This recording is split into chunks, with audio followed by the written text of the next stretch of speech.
Kniha Božie meno je láska, ktorej autorom je profesor Piero Coda, súčasný generálny tajomník Medzinárodnej teologickej komisie, je kniha, ktorú odporúčam veľmi vrelo, by som povedal, pre všetkých tých, ktorí chcú spoznať, čo je to kresťanstvo a zároveň sa aj prehlbiť. Nie je to iba rozprávanie o sviatostiach a o morálke, ale je to skôr prehlbenie sa v tom, čo nám Ježiš sám priniesol. To znamená, táto kniha sa venuje prehlbeniu sa v poznaní Boha. To znamená určité témy fundamentálnej teológie, toho zjavenia Božieho.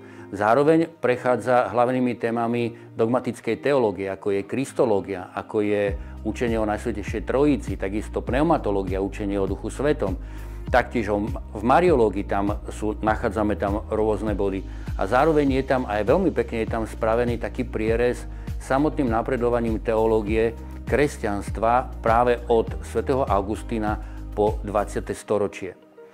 Je tam veľmi pekne takisto aj vysvetlený vzťah cirkvi ku iným náboženstvám, respektíve taký vnútorný postoj, ktorým môžeme sa približovať k veriacim iných náboženstiev.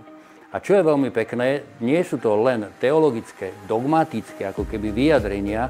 To znamená, že niekto by sa bál, že si prečíta túto knihu, ale táto kniha skôr hovorí o hlbokej spiritualite, ktorá je postavená na teologických vedomostiach. A toto si myslím, že v dnešnej dobe nám chýba.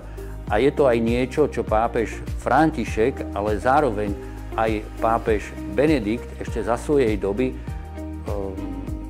predstavoval a hovoril, aby sme nezabudli pri našej modlitbe a spiritualite aj na duchovnú, aj túto teologickú hĺbku.